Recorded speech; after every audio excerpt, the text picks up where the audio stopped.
Janine Waddell and Lori Creighton. They are behavior intervention teachers with the Behavior Intervention Services. And welcome, and let's get started. Hello, everyone. Thank you so much for that warm introduction, and I agree. I hope everybody's staying nice and warm right now.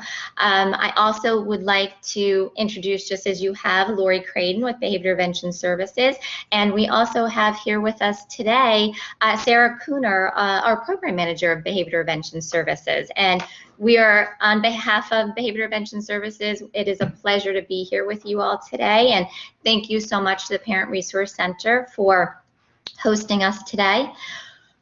We will be turning off cameras this morning so that we can help support the connectivity and the quality of this presentation today. I will turn cameras back on at the end of the presentation when we have our question and answer session. Today, we will be going through the challenging behaviors and the ABCs of behavior and how to respond. We have provided you with a participant packet to help address the how for this implementation. Please use the packet to take notes and connect these strategies to your student. This presentation was created to address the needs of both older and younger students and students of varying abilities. You know your student best, so I invite you to connect the material in this presentation to those specific and unique needs of your student. Our overview today is what we want to be able to do is taking a look at our training. We are going to review two large areas today. We're going to talk about goal-directed persistence and the prevention of challenging behaviors by understanding the ABCs of behavior and why behavior occurs, which is also known as function.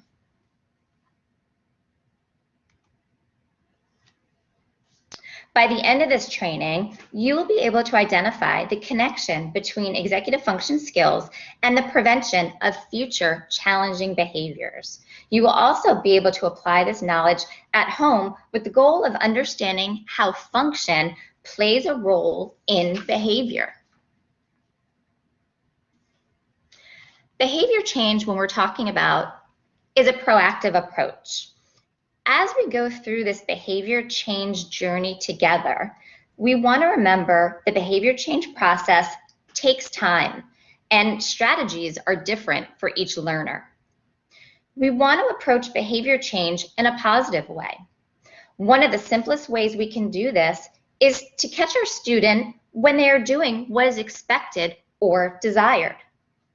Sharing with your student and providing them feedback about why what they are doing may be so cool or amazing and even wonderful. Consistency is also very important.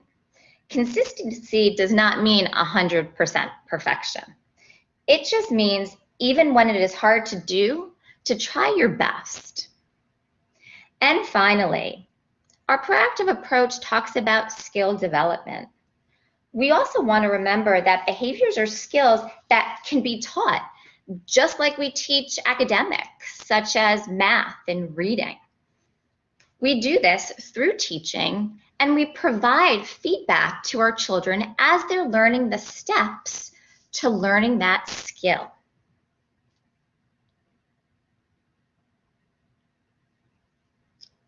Before we get started into a lot of material this morning, I would like to invite you to finish this sentence. Setting goals and achieving them makes me feel maybe exhausted. Does it maybe make you feel excited? Or does it sometimes make you feel scared? Setting goals and achieving them can make us feel any possible way. We're going to do a poll right now. I think Lori's going to set up a poll for us. Oh, there it is. There's our poll. Thank you, Lori. And we would like to find out what your answer is to this question about setting goals and achieving them and how they make you feel. Oh, I see some great numbers coming through. A lot of us look like so far we're excited. Oh, here's the final of our poll. A lot of us look like we get excited when it's time to set goals and achieve goals. Let's see, it makes some of us scared. And for some of us as well, it can feel exhausting. So for those of us that feel excited about setting goals and achieving them, we've probably had some really great experiences and successes when we set goals and we achieve them. For some of us, that can be very scary. Sometimes we don't know where this goal is going to take us or how we're going to achieve that goal. And sometimes setting goals and achieving them can absolutely feel exhausting, especially when there's so many other events that are going on in our environment. Setting goals and achieving them can make us feel exhausted, and we want to be able to turn that scared and exhausted feeling around so that we can achieve excitement and success when it's time for us to set and achieve those goals. That's going to be a lot of what our focus is going to be about today, is that goal setting and that planning. So today we're going to be talking about that goal-directed persistence and preventing those challenging behaviors. And I will be inviting you all throughout this presentation to reflect upon yourself and your student through this process. This is because in the behavior change journey, we do the work together with our student. So let's quickly review the components and our foundation of executive function.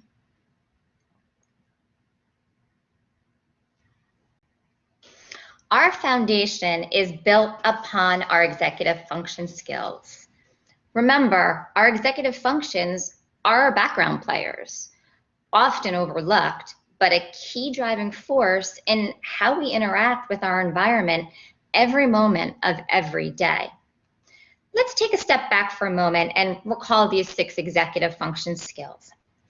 If you were not able to attend the training back in May that we did at the Parent Resource Center, I encourage you to look back at their PRC YouTube page and view the training called Supporting Executive Functions at Home to help continue your journey and support with learning about executive functions. Executive function skills begin to develop when children are very young and amazingly continues into their 20s. So the good news is that we can teach and develop these skills for many years. Our 6 areas of executive function that we focus on are metacognition, working memory, goal-directed persistence, goal-directed attention and focus, self-control, and cognitive flexibility and shift. Let's start with metacognition. Metacognition is the ability to analyze, understand, and monitor one's own thinking and learning. An example of metacognition would be a couple of years ago, I was in a kindergarten classroom, and the students were all going from one rotation to the next rotation, doing their work. And then it was time for the rotations to end. And our students were then asked to come back to their table groups and work on an independent project. As the students were working, one kindergartner came up to the teacher and looked at the teacher and said, I'm not doing my best learning right now sitting at the table with everybody. Is it okay if I go into the library nook, which was in the classroom, and I continue working on my project? Well, the teacher looked at her and said, oh, of course, absolutely. If that's where you feel you're going to do your best learning right now, please go ahead, go into that library nook and do your best learning. This student had an idea, even at age 5 or 6 in kindergarten, about what her learning looked like and felt like. And she was able to let the adults in the room know that she needed a little change at that point in time to be more successful. Working memory. Working memory is the ability to store, retrieve, use information for a task, such as relating one idea to another. This is important when we're in our daily lives and we're being able to bring back information from our working memory. An example of working memory could be recalling the steps of a recipe while cooking a favorite meal. This actually happened to us the other night. We were going to be cooking dinner. It was my daughter's favorite meal. It was beef stroganoff. And we had all the ingredients laid out on the counter, and she came over and said, "Hey, do you think I can cook this?" I said, "Of course you can." She's in high school. She's learning to cook. And we didn't have the recipe out, but she was coming back from her memory and recalling the steps to be able to make this very special dinner that she enjoyed so much. Every once in a while, though, she would check in with us to make sure she was putting the ingredients in the right order, which was good because checking in is a really great skill to make sure you're achieving your goal. Our next one is goal-directed persistence. This is what we're going to be focusing on today. Our goal-directed persistence is the ability to initiate a task, plan and organize time and materials, solve problems, sustain effort, and follow through. A lot of times with our students, what we see goal-directed persistence is when they come home with a homework assignment or they're assigned a long-term project. Being able to have that skill of goal-directed persistence allows them to complete that homework assignment or that possible long-term project. Our next one is goal-directed attention and focus. This is the ability to filter out distractions and sustain concentration in order to think, listen, or watch with interest. Right now, you and I, our little bunch of us, are engaging in goal-directed attention and focus. There may be some other things that are going on in your environment right now that those distractions we're going to ignore so that we can focus on what we're doing right now and focus on the learning that we're going to participate in. Right now, I have 2 children online learning. My husband is working at home and the dog is at home. So there are lots of distractions that are going on in the environment, and I have to learn to ignore those distractions, sustain my concentration, and be able to filter out those distractions so that I can have my goal-directed attention and focus engaged in this presentation. Our next area is self-control. Self-control is the ability to inhibit and regulate emotional and behavioral responses and read and respond to social situations. Oftentimes I'm engaging in a lot of self-control behaviors when I'm driving on 66 and another driver forgets to put their turn signal on and they cut me off. So I'm able to inhibit my behavior and my emotional responses when that happens to me. What it looks like when my kids are in the car with me is very quiet. I inhibit those responses. But it may look a little different when maybe my kids aren't in the car with me. And last but not least is our cognitive flexibility and shift. This is our ability to take perspectives and make connections, being able to think flexibly, adapt to change, and adjust to the unexpected. I think in the past 8 or so months, we have all engaged in a lot of cognitive flexibility and shift. This pandemic has taught us to adjust and to be flexible and to shift week to week, depending on what it is that is happening in our community. Working and learning from home has also been a test of our cognitive flexibility and shift, where we have to adapt to change. And we want to focus on being successful when we need to be flexible and we need to shift, sometimes ahead of time, and sometimes that happens at the last moment. So let's talk about our executive functions as we continue. We know that executive functions do not work in isolation, and they are often collaborating with one another in order to drive our actions. This collaboration helps to support us in our everyday life for our executive functions to help support us in what we're doing. Today, we're going to focus on goal-directed persistence, but there is a strong connection between goal-directed persistence and self-control. They work together in order to help support a strong executive function foundation. Let's review the executive function skill of self-control. Again, because executive function skills do not happen in isolation, we are going to review quickly the executive function skill of self-control. During our webinar in October, we discussed this executive function skill in much more detail. Again, please access the PRC's YouTube channel for more detailed information. So what is self-control? Self-control is the ability to inhibit and regulate emotional responses. It allows us to respond to social situations. Self-control is a skill that develops over time. It allows us to slow down and think through our actions. As with any skill, learners develop at different rates. So a couple examples of self-control. A little bit about me is I love chocolate chip cookies, and I'm constantly trying to perfect my chocolate chip cookie recipe. So during this quarantine, I have been spending a lot of time trying to find this perfect chocolate chip cookie recipe. And after baking a tray of delicious, gooey chocolate chip cookies, it takes a lot of self-control to not eat them all before dinner, and delays my gratification. In social situations, I personally am working on my self-control when my husband and I are in a social situation and he wants to tell a story. I have a very big habit of interrupting him when he is talking, and it really bothers him, and I completely understand that.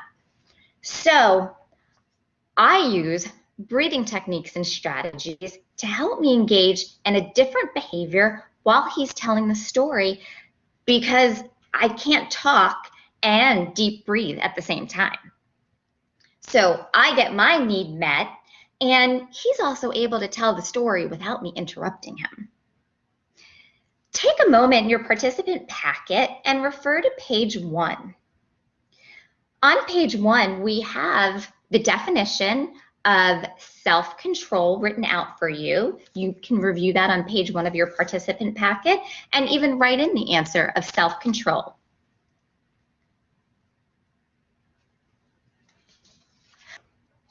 So a couple of strategies that help support self-control. If your student has trouble managing their emotions, the scale on the left may just be for you. The idea is that when your student is having a feeling, it may be easier to name a number or a color rather than name the feeling in the moment. By adding a character or visual with which the student is already familiar and likes, you can increase the chances of the intervention being meaningful and increase the chance that they will use it. You can use words already provided or work with your student to come up with feelings and strategies that match each number. The key to these self-control strategies is really being able to work with your student on this and having their thoughts and their opinions. This frustration scale on the left uses those visual pictures and uses words and in the text. Sometimes for our older students, we don't put in cartoon characters or characters as you see here. Sometimes they like to have a picture of their own face. And sometimes it's fun to do with them because I can say, hey, what do you think you look like when you're angry? And I can snap a picture of my student and I can embed that within the frustration scale. For older students, however, you may not want those pictures in there, and just to use the words and the text to help support them in this process. On the right-hand side are the 10 ways to calm. This provides 10 different options to help calm. Such examples teach breathing strategies, which is the one that I'm currently working on right now. I'm engaging in deep breathing when I try not to interrupt my husband when he tells that story. It also can teach you ways to take a break and using small movements to help relax. If you're interested in accessing these visuals provided in our October training, again, the PRC has the ability to share that information with you and possibly sharing it with you in the chat box as well, for you to be able to access these visuals and go through and see which one of these your student relates best to.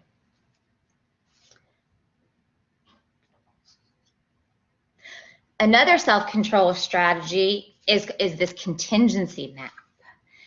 Use this map to teach how to respond to something happening in the environment. The green option shows the best choice and the consequences. The red option shows the not so good choice and consequences. I'm going to set up a scenario for you. My two children, when they were toddlers, liked to play games together. Now, as teenagers, they still like to play games together. Except when my children were younger, my son had a really hard time with not winning.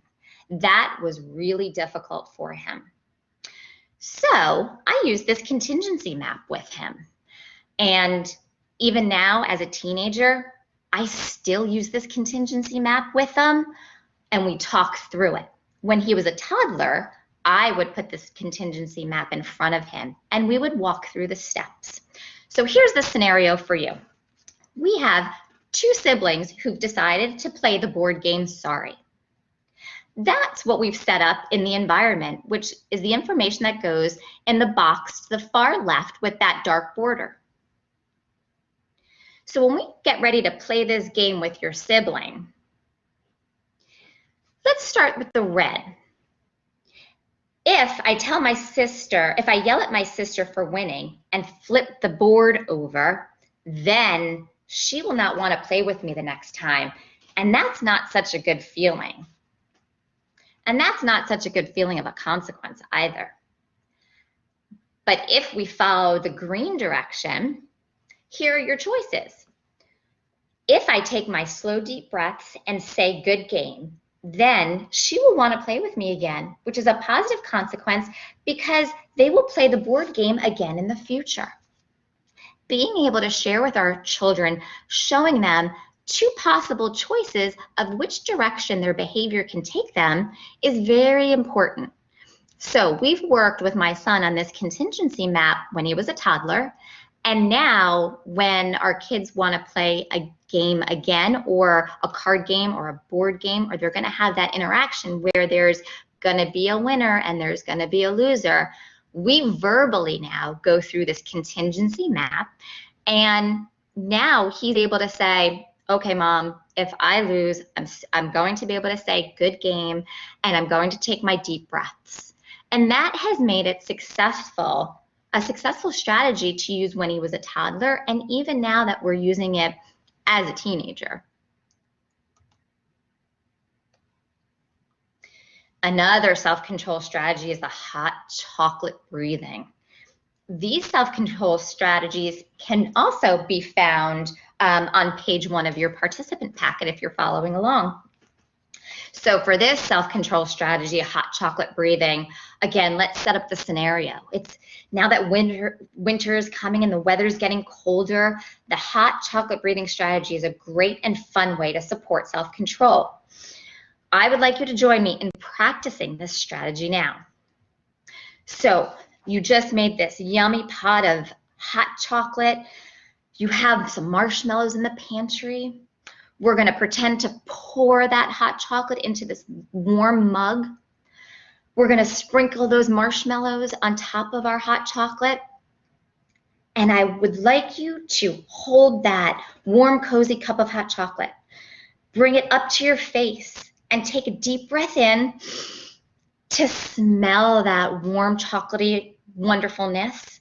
And count 1, 2, 3, 4, 5. Breathe out and blow on the hot chocolate to cool it off. Watch those marshmallows roam around the hot chocolate and blow out and count 1, 2, 3, 4, 5. This is a great strategy to teach us how to inhale and how to exhale. This is a great strategy not only for us as adults, but also for our students who are learning to be able to engage in a practice of self-control. And using a warm cup of hot chocolate is fantastic, or maybe if your teenager has another warm beverage that they like, or your toddler. It's a great way to teach them to be able to inhale and exhale to help slow down their body and work towards calm. Now that we've discussed and reviewed some of those self-control strategies, we are going to spend time on the executive functioning skill of goal-directed persistence.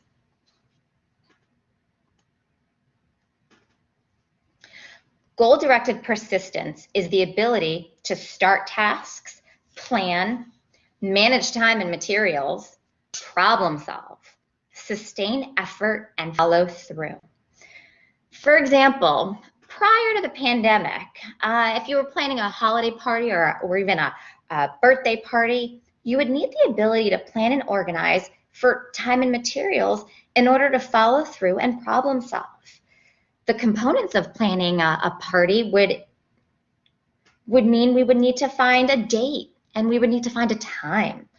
What about the number of people or a location? Even having a backup plan so that if our plan A doesn't work, what's our plan B going to be? And even looking at materials, what is the decorations going to be? What about possible budget that I need? So that planning is a large part of that goal-directed persistence executive function skill. Now let's take something closer maybe to our everyday life, which is, let's compare laundry, which I'm not a fan of doing, versus baking chocolate chip cookies. There's not a chocolate chip cookie recipe that I have met that I have not been able to tap into my goal-directed persistence and come out on the other end with those gooey, warm, delicious cookies. However, there are countless loads of laundry that at one point in the process or another just halts. Again, why is this? I clearly have the goal-directed persistence skill established, but simply not all tasks are created equal. And when there are triggers in your environment, such as having dirty clothes, it can exacerbate this even further. Now let's think about your student. When thinking about them completing their academics, doing their chores, completing activities, are there ones that get done quickly and efficiently? Are there other ones that require additional support or do not get done at all? If so, feel free to add your agree or disagree button next to your name, because I know in my household, there are a lot of situations in which there are things that get done faster than others. So this may be a goal-directed persistence need. Yes, I see some agrees that this is happening in your environment as well. So let's think about that goal-directed persistence need.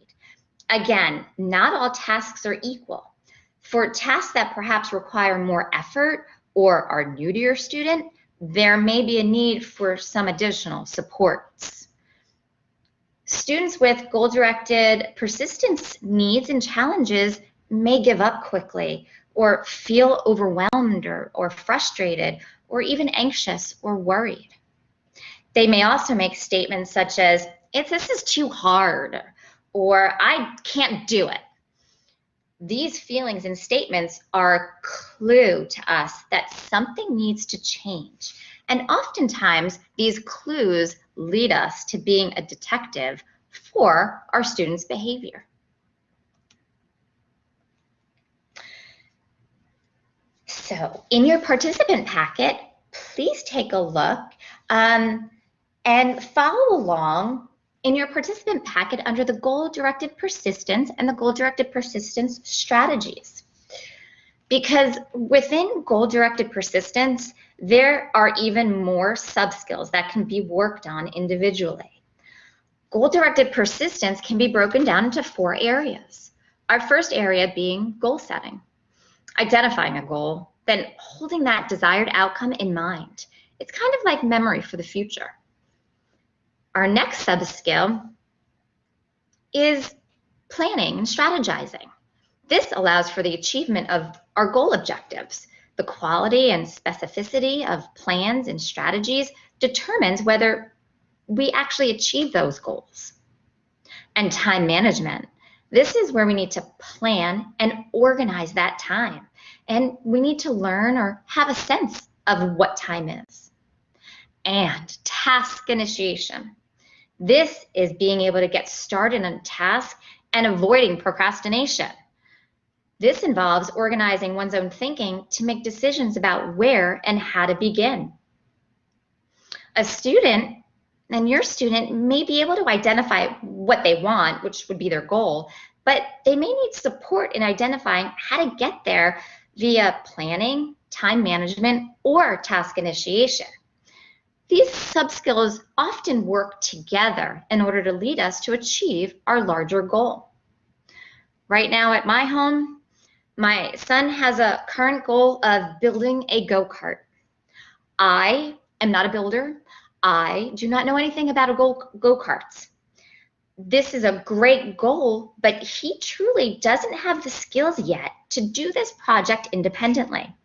So as the adult in the house, it becomes my responsibility to help teach him all the steps and how to recover when the plans and ideas in his head don't work out.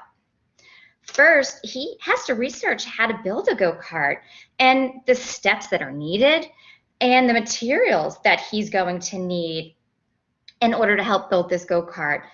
And then he has to understand time, when we can work on this project, given his school schedule and my work schedule. When are we available to work on this project? And finally, to be able to continue initiation even when it doesn't go the way he expected. So he needs wheels for his go-kart.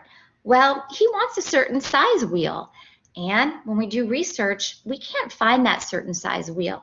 So he now needs to reevaluate his plan A for those wheels, and we need to come up with a plan B to help support him in building this go-kart. An amazing goal-setting strategy here is our goal Y, plan, do, check. This problem-solving strategy provides a way to break down any task into small, achievable chunks. Using this strategy can provide your student with a structure for making the unknown known. This strategy can be used to approach a new and unfamiliar problem or challenge. It's a generic and widely applicable, self-regulating, problem-solving script that provides a template for approaching that problem, situation, or even project. We have 5 areas here. We have our goal, which asks, what do I need to do? Our why is, why do I need to do this? Our plan, how will I do it? I have a plan A. Do I need a plan B? Sometimes I need a plan C. Do. Let's get started. And then that check. Did I accomplish my goal? And how did it go? So in our area of goals can be long-term or they can be short-term. We would like the goal to be specific and meaningful to the student as much as possible. Why? We need to ask, why do I need to do this? Why is this important? And why do I want to achieve this goal? Then we need our plan. We can't reach our goals without a plan. When learning to plan, students need clear, explicit, and specific modeling and guidance.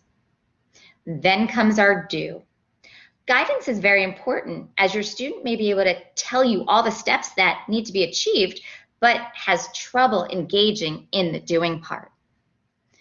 And then check.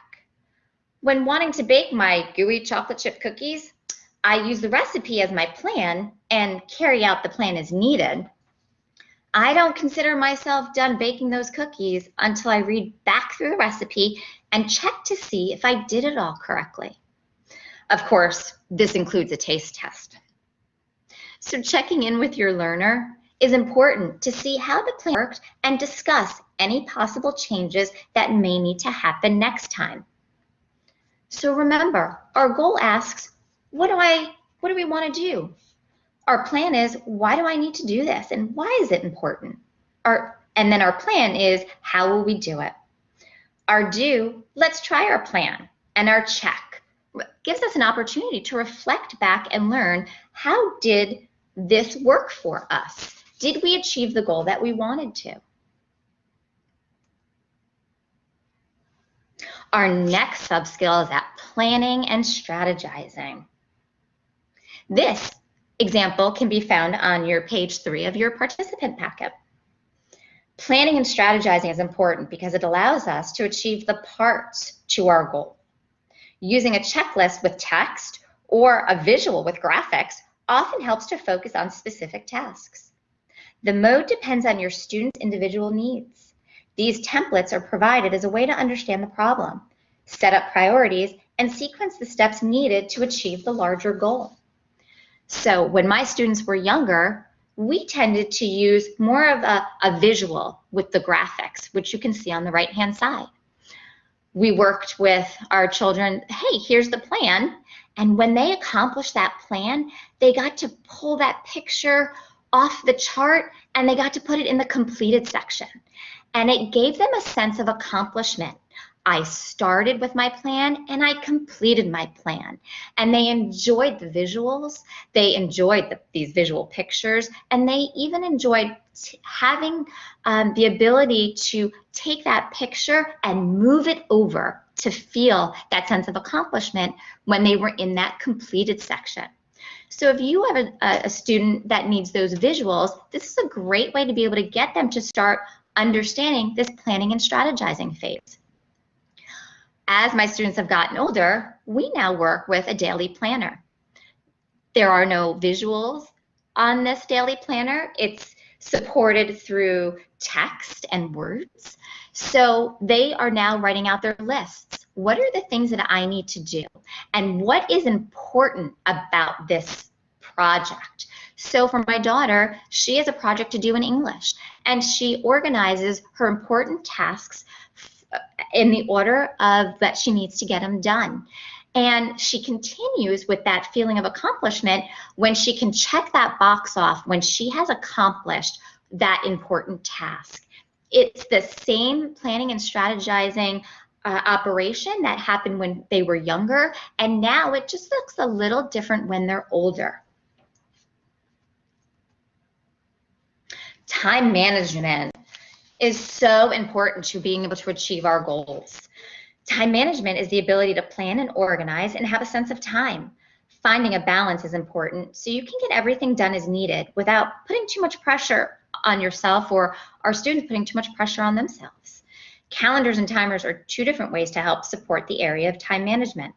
Setting a timer can remind your student when it is time to take a break, or to let your student know how much time they have in that moment to work on a specific task. Calendars can be used for short and long-term planning as well. So our visual on the left is called a visual timer. This visual timer shows that we have 45 minutes to get an activity done. As time elapses on this visual timer, that red color disappears as it gets closer to the 0, so you can then teach the elapsement of time. That middle one is great, that sand timer. Sometimes you can find a sand timer that's a 2-minute sand timer or a 5-minute sand timer. Kids often like to see the sand go through the timer. We often use this one for our students when they were brushing their teeth, so that they knew how long they should be brushing their teeth for rather than just quickly brushing their teeth. And then again, a calendar. Our calendars can show us the start, when to start a project, and to show us when that project's due date is coming up. It helps to show a lapse of time day to day, week to week, and even month to month. Task initiation is our next sub-skill. These visuals can be found on page 4 of your participant packet. Task initiation is getting started on a task and avoiding procrastination. It involves organizing one's thinking to make decisions about where and how to begin. When someone struggles to initiate, tasks may take longer and require more effort. Sometimes getting started is the hardest part.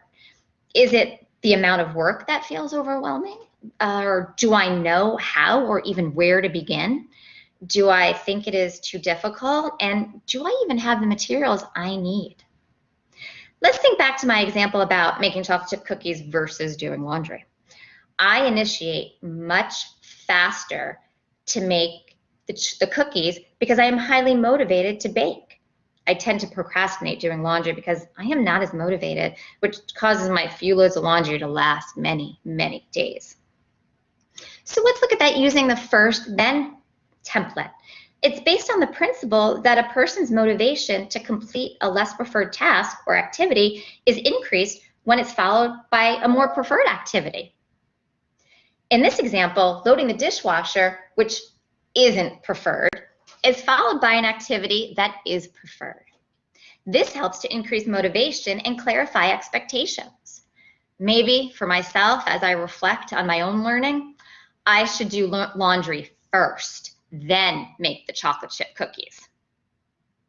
Our next example is a strategy called chunking. This strategy is a great way to break assignments and projects into smaller, more manageable parts, which makes the information easier to process.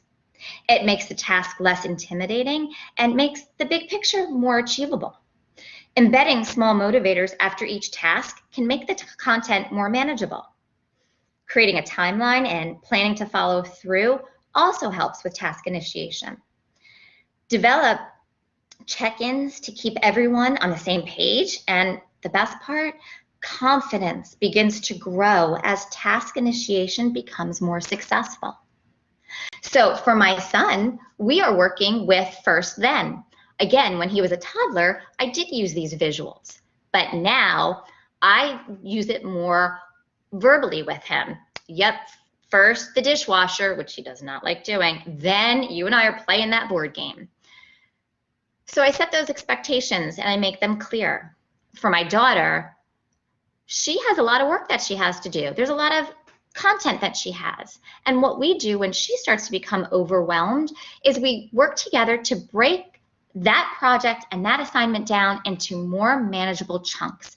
And it really helps to support being able to take that information and break it down into more easier and more achievable components.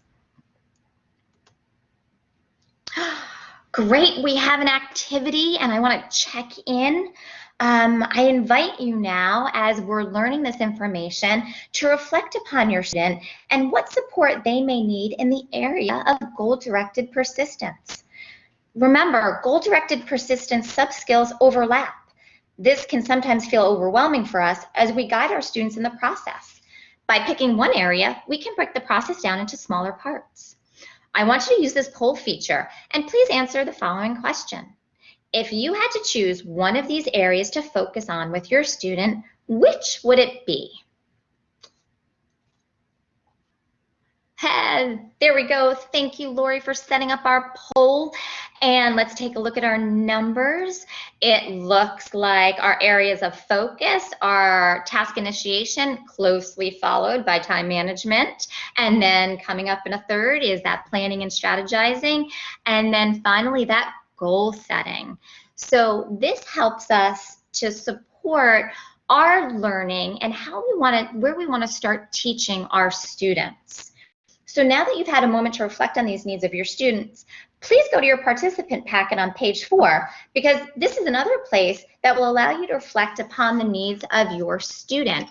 And remember, these skills overlap and they can change with what the project is.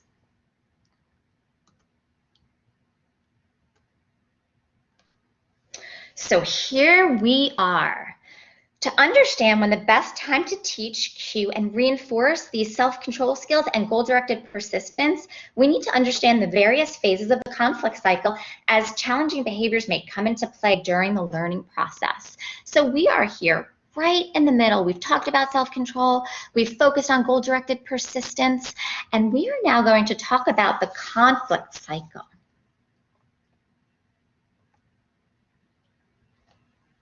This is the entire phase cycle for acting out behavior. As we go through the cycle and time passes, the intensity of the behavior will increase and eventually decrease. How quickly and slowly our students move between the phases is dependent on our responses and the environment. Today, we'll be focusing on phases 5 through 7, which has an emphasis on safety, crisis management, and follow-up. We addressed phases 1 through 4 during our last webinar in October on our challenging behaviors, prevention strategies, and teaching self-control. Again, feel free to check that out when you have time. As a quick review, let's talk about number 1, that calm baseline. This is when our student is cooperative. This is the phase in which we teach our students new skills. Then we have number 2, which is trigger.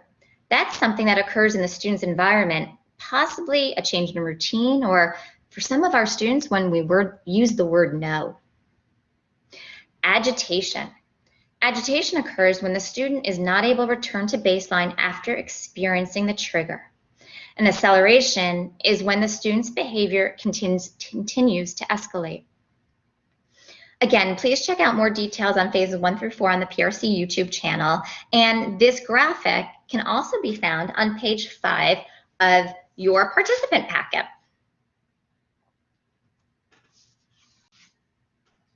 So after that acceleration phase in which we're not able to bring our student back down to agitation, back down towards calm and baseline, we have the peak or the crisis phase.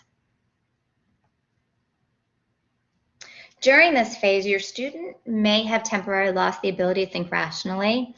Your student is not able to process new information at this time. Sometimes this can look like tantruming behavior. Sometimes this can look like destruction of property. Our student is no longer able to process information at this time. Please remember that everyone's crisis is different.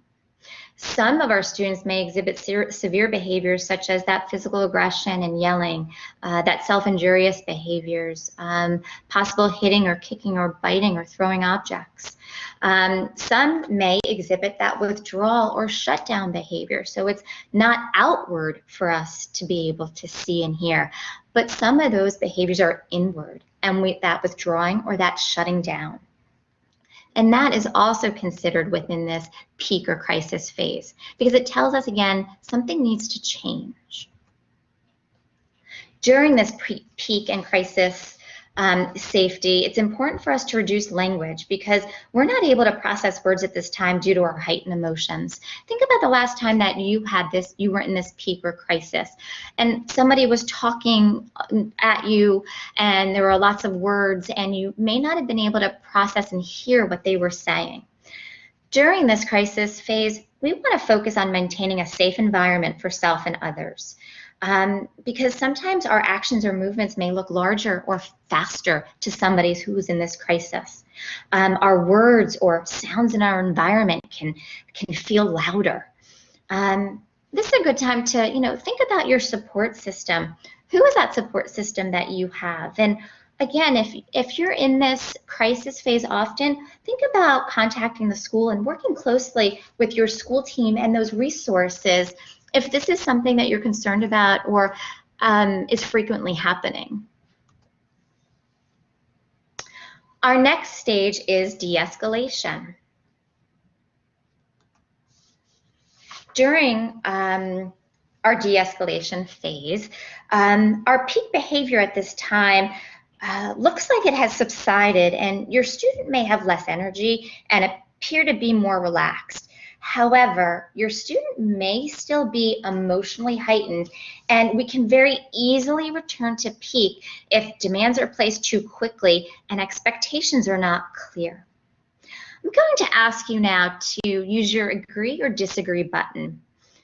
If you've also experienced this in the moment where you thought the crisis ended when in actuality your student ended up returning to peak.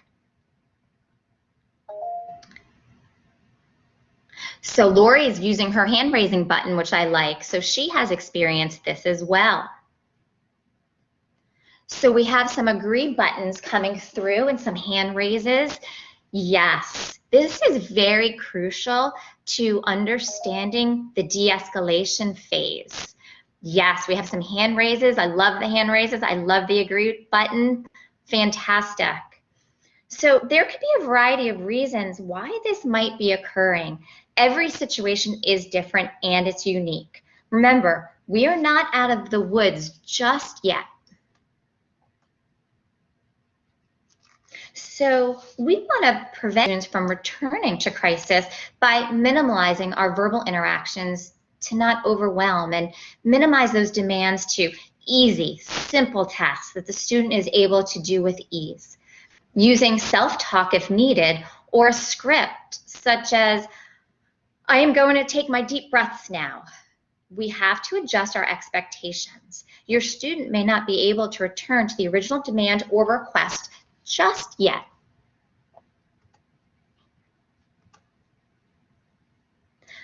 Our next phase and our last phase is recovery. During our recovery phase, our student may feel an assortment of emotions. Our student may not be able to verbalize the feelings or even the details of the event, or sometimes doesn't even remember what occurred prior. We do want to acknowledge expected behaviors. We want to communicate support and belief in our student and help support them to return to their normal routine and activities. Acknowledge cooperation and expected behaviors, immediately using positive words or phrases. Remember, teaching new behaviors occurs at the baseline and the calm phase. We always want to remember to follow up during that baseline and that calm phase.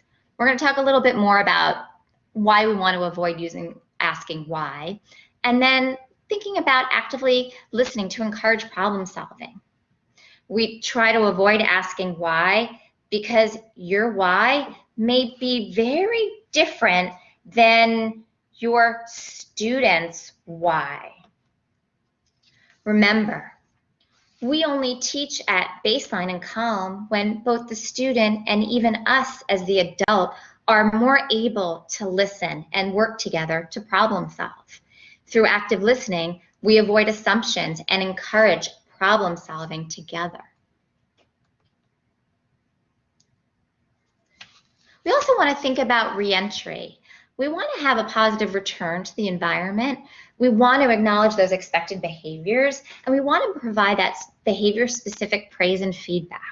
So when I go back to my children, when they would play that game together and my son was not able to win the game, and they had this conflict, well, my son required some extra support with his behavior. In order to be able to re-enter, I clearly stated the plan for re-entry with my son and re-entered the environment with him so I could provide support and supervision, because that's what my daughter wanted as well. My daughter wanted to make sure that everything was going to be okay when he re-entered back into the environment.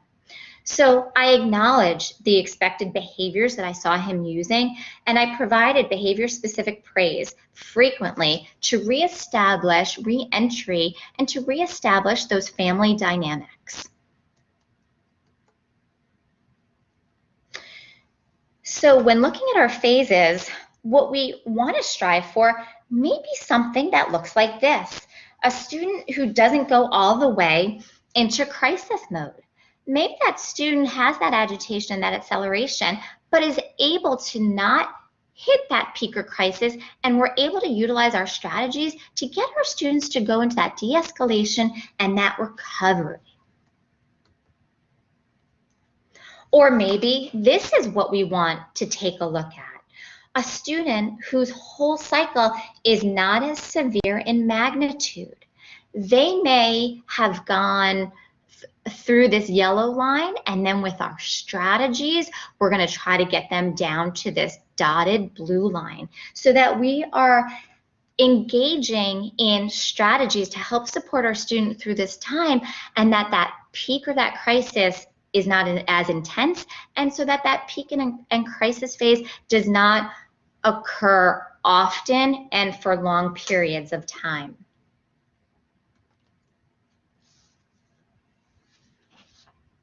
Understanding the crisis cycle allows us to identify the best time to teach, cue, and reinforce self-control skills and goal-directed persistence. Our response during each of these phases will either increase, decrease, or maintain challenging behaviors during the learning process. Identifying why the challenging behaviors are occurring is important as a preventative measure. Our next step is to think about those clues that we've been talking about and to kind of become a detective and learn the reason these behaviors are happening. Learning the reason for these behaviors leads us to better understand the function of the behavior. So why do these behaviors from these phases occur? Let's take a little moment here and check out these kittens and these cats. We have one area which it says escape. Looks like that cat is hiding in the sink. When we move over to attention, this little kitten looks like he is meowing a lot, maybe to get that attention. Then we see this cat looking at that mouse.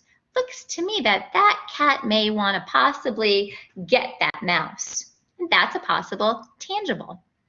And then we have our cat all the way to the far right corner, in which looks like he may have some internal need, an itch possibly, and he's using the leg of a chair to get that need met and to scratch that itch. So all behavior serves a function, a reason for why it's happening. Again, sometimes it takes us to follow those clues and become a detective and work through what we're observing. Behavior occurs to either escape or avoid something, or to get or obtain something. If you're following along in your participant packet,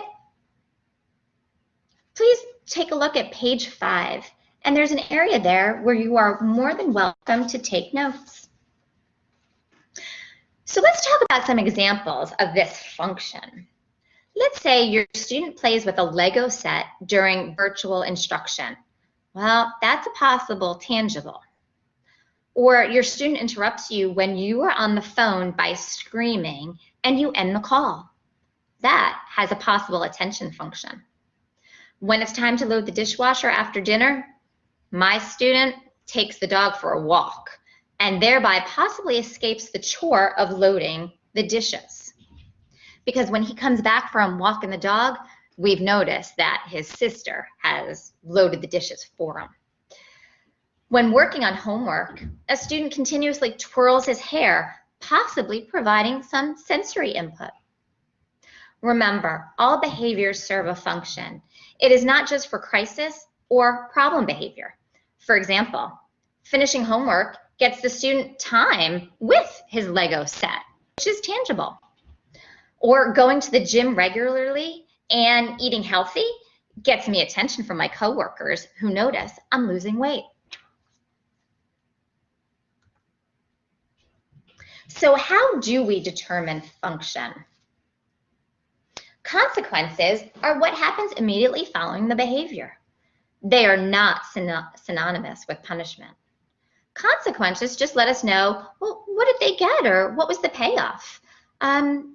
What does the student get or avoid?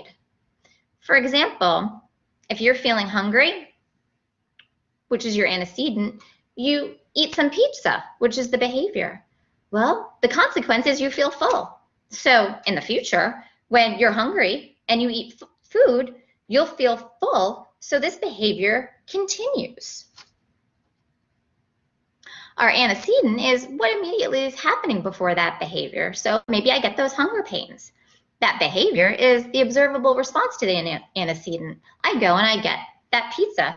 So that consequence happens, I can eat that pizza and I can feel full. So the next time those hunger pains happen, my behavior will be to seek out food so that I can feel full.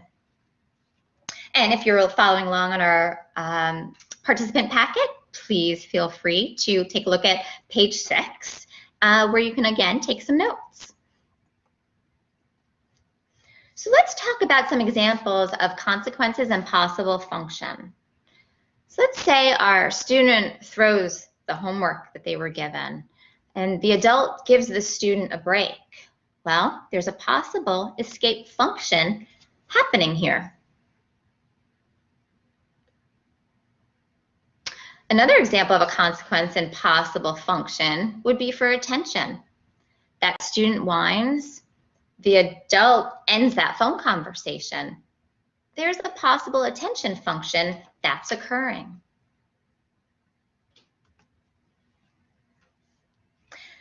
An example of our consequence and possible function for tangible, a student screams for candy.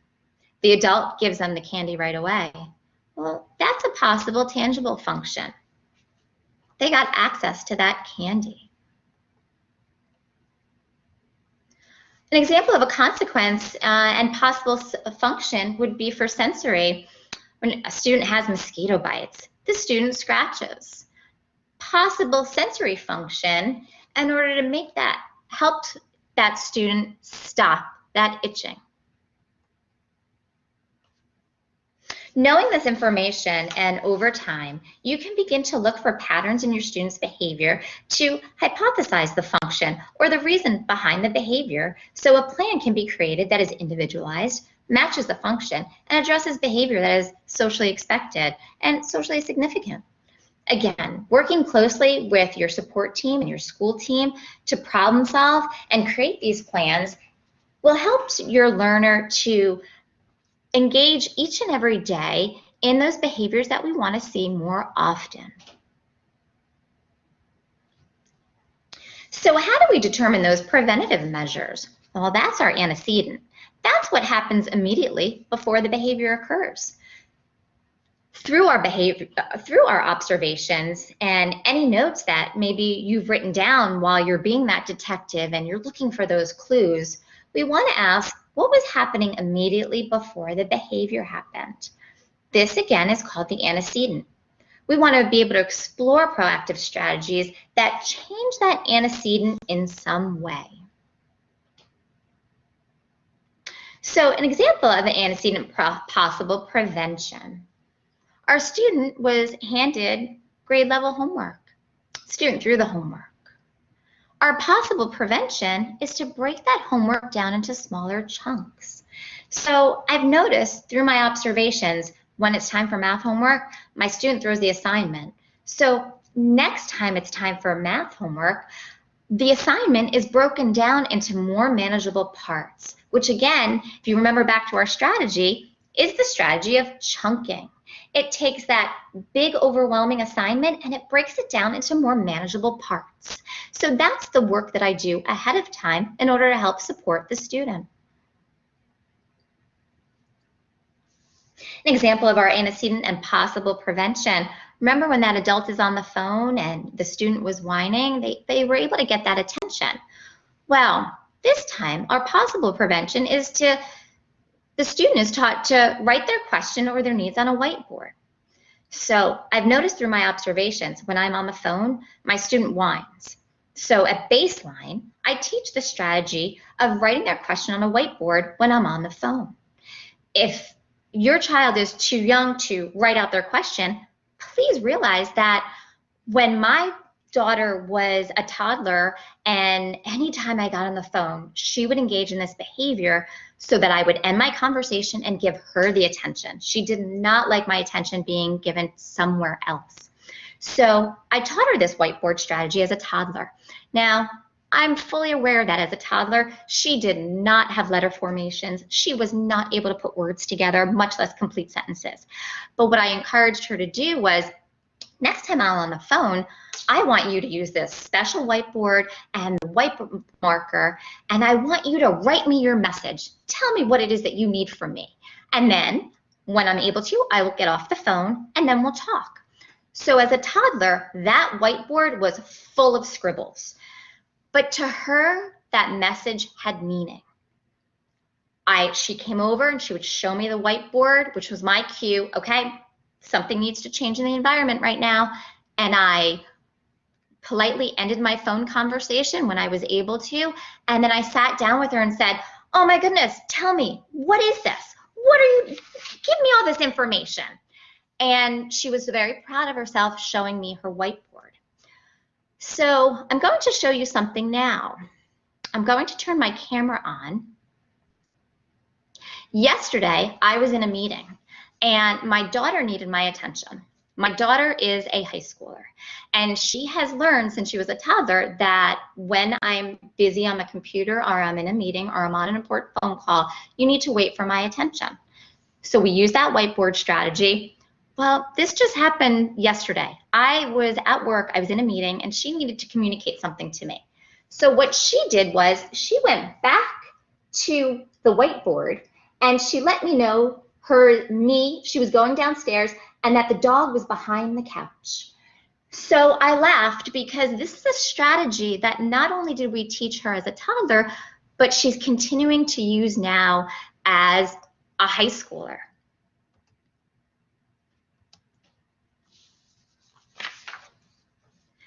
Now we want to take a look at going grocery shopping. Anybody going grocery shopping? Oh, I see some smiley faces from that whiteboard. How many of you have been grocery shopping with your student and you go to the checkout counter and there's all these great magazines or indoor food, crackers and candies and gum? Well, when this happens and the student screams for candy, my possible prevention is to be able to have the student choose a snack from home to be brought to the store in case they get hungry. Because I've noticed through my observations, when I take my student shopping, she screams for candy, so next time I have my student choose a snack ahead of time that is brought to the store and available when they are hungry. So I'm still getting that need met, I'm just doing it in a more acceptable way. And finally, when that student has those mosquito bites and that student scratches, my son is severely allergic to mosquito bites. We're not quite sure what it's about, but he can swell. And that need internally is itchy. I can't feel it and I can't see it, but he feels it. So again, a possible preventative strategy. I've noticed through my observations when my student has a mosquito bite, he scratches continuously. So now I have anti-itch cream that I can provide on that mosquito bite to my student to help support that internal need of that sensory piece, that itch that's happening with him. Because if he continues to scratch, those mosquito bites get infected and it's not pleasant at all. So we want to remember that prevention is key. Prevention strategies are important steps toward decreasing challenging behavior. You may need to give a couple of different strategies a try before finding a prevention strategy that works for your student. Remember, behavior change takes time. Use a positive approach and be as consistent as possible. And finally, our self-control and goal-directed persistence work together to support our students' executive function foundation. We explicitly teach and reinforce those self-control and goal-directed persistence strategies during that calm and baseline phase. That is when your student is the most available for learning. Remembering that our response to our student in the various phases of acting out cycle can be the difference between escalation and de-escalation. Our observations allow us to look at the antecedents and consequences of our students' behavior. This leads us towards identifying the reason behind the behavior and helps us identifying proactive strategies to shape the expected behavior. We look forward to your journey through these challenging behaviors and your using strategies and working with your student and supporting your student through this process. And again, thinking about your resources and your support system through this behavior journey as well.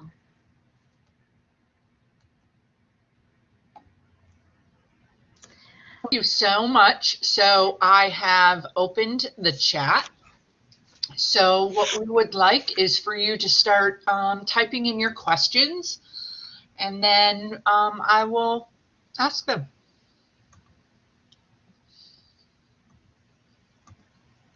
And I do, as those questions are coming through, I would love to thank the Parent Resource Center on behalf of us at Behavior Intervention Services. We are thrilled to be working with you, and we're looking forward to coming back next month as well for our December training, where we're going to focus on behavior, how behavior happens for a reason, and behavior is communication. I know, we're excited for that too. Okay, here's the first one.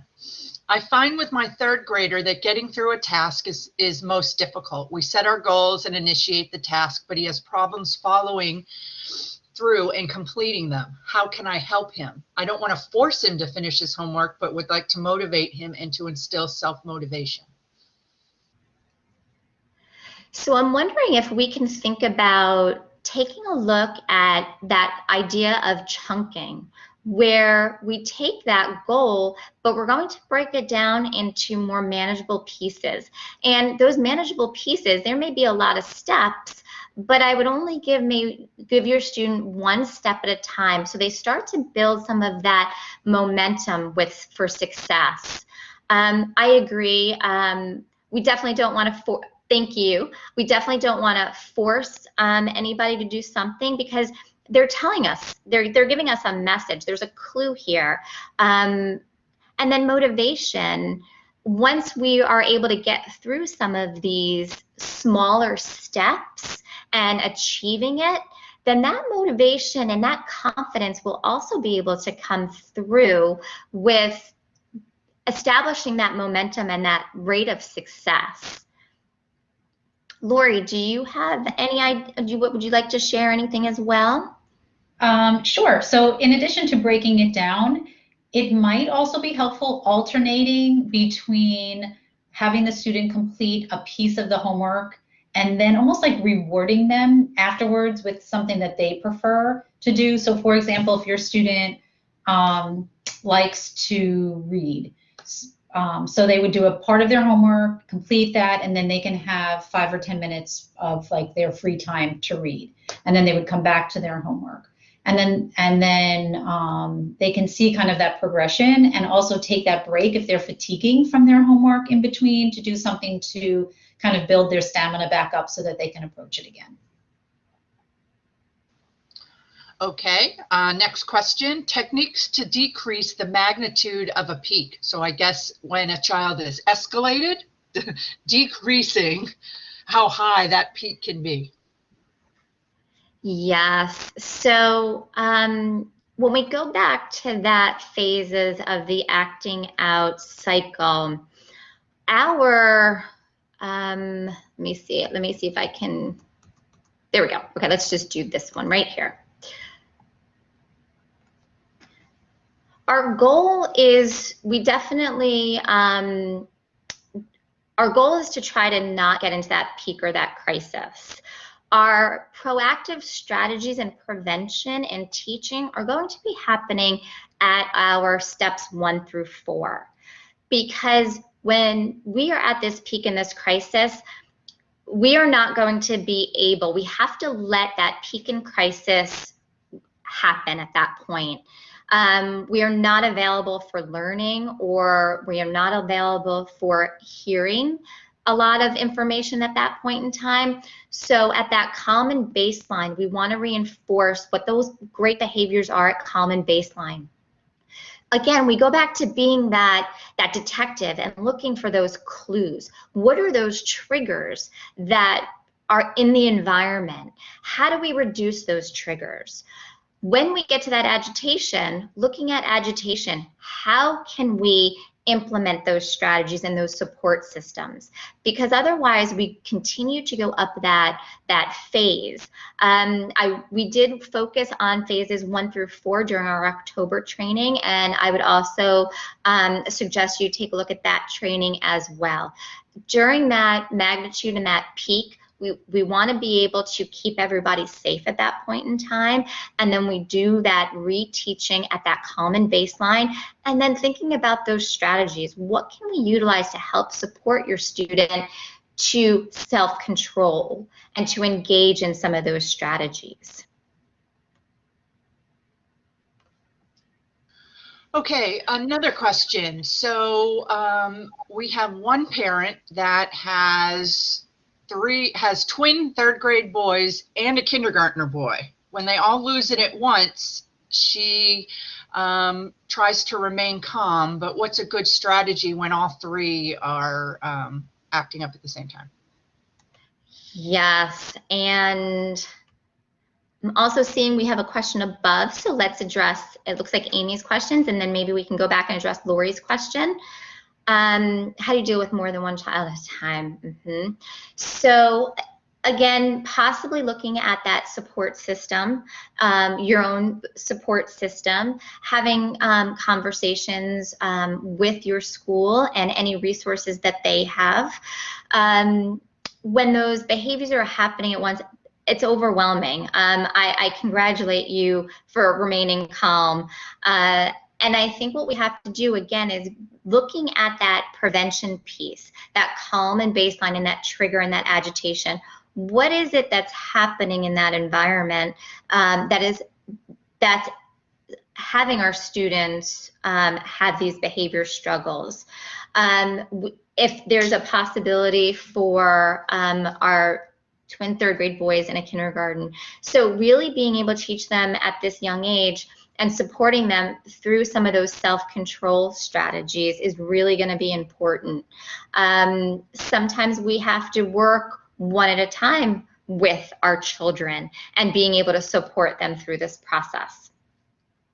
Lori, do you have anything else? Just to add to that, and this is not really giving you an answer. We have never lived through a pandemic before with one child, no children, twins, and another child. Please, please, please give yourself some grace. We are all trying our best. And as Janine is saying, with that, the more proactive, preventative types of supports we can put into place, the better. And when we think of those ABCs, like what is happening before the behavior, what is that behavior telling us? What does the child want? And how are we responding afterwards? If you're noticing that the reason why they're just hypothetically getting escalated at the same time is maybe because they're in the house and they're sitting at their computer and they're just not getting their energy out, right? So what they're trying to access is like movement and a break, and maybe they're trying to get out of just looking at the computer. So maybe you have a scheduled go outside and play time, or go to your playroom time, or do 20 jumping jacks. So it's trying to proactively put some things in place to prevent that crisis, because I have high school kids, and if I don't try and recognize and put some supports in place before a crisis happens where they're screaming and they're way bigger than I am, at that point, I almost have to let them just get it out, because whatever I say, they're not processing anyway, high school or at 4 years old. So they have to just get it out. They have to come back down that cycle, and then we can address the behavior, sometimes with an actual punishment if it's requires that. But at that crisis is not the time to have any conversation with them. It has to occur when they're calm, when you're calm. And again, it's just about keeping everybody safe at that time and trying to prevent it from happening next time by looking at those patterns. Like, why does this happen at 4 o'clock every day? Well, they're just exhausted, or maybe they're hungry, or maybe I'm working all day and I'm not giving them any attention. So I'm going to have to try my best to schedule some time for them in between. But it's all about prevention. And that's what Janine has been sharing throughout this training, is that really a lot of the questions that are coming about, how to deal with our kids in crisis, it's all about not getting them to crisis. And that's really the key, because once they're in crisis, really what we are asking you to do is just keep them and yourself safe. And then any conversation about what just happened, if it's happening at crisis, it's not going to be effective. You need to wait until everybody gets back to that baseline in order to have a effective and calm conversation. So if I can expand on that, because there was one more crisis question, where a child in the middle of the escalation is saying, I hate myself, I hate myself, I hate myself. And that seems to prolong the crisis. So I think you kind of answered it already, but if you could just address that. Again, if you have any concerns about your child's mental health, please, please, please reach out to your pediatrician, your school counselor, your school social worker, your school psychologist, the parent resource center, because there is nothing more important than making sure your child remains healthy. If they're saying that because that's kind of almost like a script for them, that's how they're probably embarrassed, right? It's hard, and it feels horrible to be in crisis. We've all been there for whatever reason. It's not a good feeling. And so if they're saying that as a way to calm themselves down because they feel bad, that's one thing. But if you really are concerned about your child's mental health, please, please reach out to those who can help you. And the Parent Resource Center is a great place to start, as well as I shared your pediatrician or your clinical staff at your school. Okay, for fourth grade students, okay, stepping away from the crisis cycle for a second. For a fourth grade student who struggles with executive function and feels overwhelmed in the virtual learning environment, what is recommended for breaking down assignments so they feel empowered successfully to complete them? It's a great question, and that is really at the core of being able to support these executive functions. I would suggest working closely with the school team and their support in when these assignments are given. What would they suggest in how to break this down to support you at home? For my kids here at home, I will take a look at the material and I will help to support them according to what that work is. I will help to support them, break it down. But if it's something that you're not comfortable with breaking down on your own, I would absolutely reach out to the school team to help support you in this process. And I know we also have a question with Lori in the chat, where you have tried that first then model for getting dressed or those nighttime routines, and motivation is difficult and not doing what's asked, and sometimes even missing out on that otherwise fun stuff that comes after. So I'm wondering with this is you have a great idea about the antecedents and you've talked about here the behavior, so then it's those consequences afterwards. How much, what kind of choices does your student have in maybe even picking out what those clothes are for the day, or what those clothes or those PJs are going to be for nighttime? Sometimes our kids do like and need choices and options, one or two options, to help start that momentum and to help start to support that initiation. So I would take a look at trying some of those strategies. Lori, do you have any other thoughts on that? Yeah, and sometimes it's I'm sure you did this, asking them, is there a reason they don't want to put their PJs on? I know for one of my children in particular, they are so sensitive to the elastic waistband in a lot of the clothing, especially pajamas, because it doesn't have a zipper or a button typically. And if it doesn't, and if it wasn't soft when they were little, they didn't want to wear it. And so having that input from them, and sometimes it's also picking your battles. Do they need to change their clothes? And if so, because they wore their day clothes all day and outside and they're dirty, can they wear just different day clothes at night that are clean? Like, does it have to be pajamas? Can they just pick out something that's clean to get into bed? But there may really, and it goes again to that function, there really might be a reason why the child doesn't want to put on the pajamas. And it might also be that the fun activities that you're probably spending a lot of time thinking about for your kids might not be something that they particularly want to do. It just depends. And it could be that they loved it yesterday or they loved it that morning, and then that afternoon they decide they don't want it. So sometimes adding choice as Janine said, into some decision making, giving them some empowerment into especially those transition times can certainly be helpful. Not always, but can be helpful. Okay, we have 2 more questions and then we will call it a day. How do you prevent a kindergartner from getting to crisis when handwriting and drawing are frustration triggers? I would just like to share that that's a trigger for my daughter. And what I did was I had to pick my battles of when she's going to write and when I'm going to use Velcro or cut and paste. So when it's time to write, she writes. But for other things, when I'm assessing math or word identification, we use Velcro kind of activities. So there's that question. And then there's another one. Is there a good reference to get more of the antecedent prevention examples than were mentioned?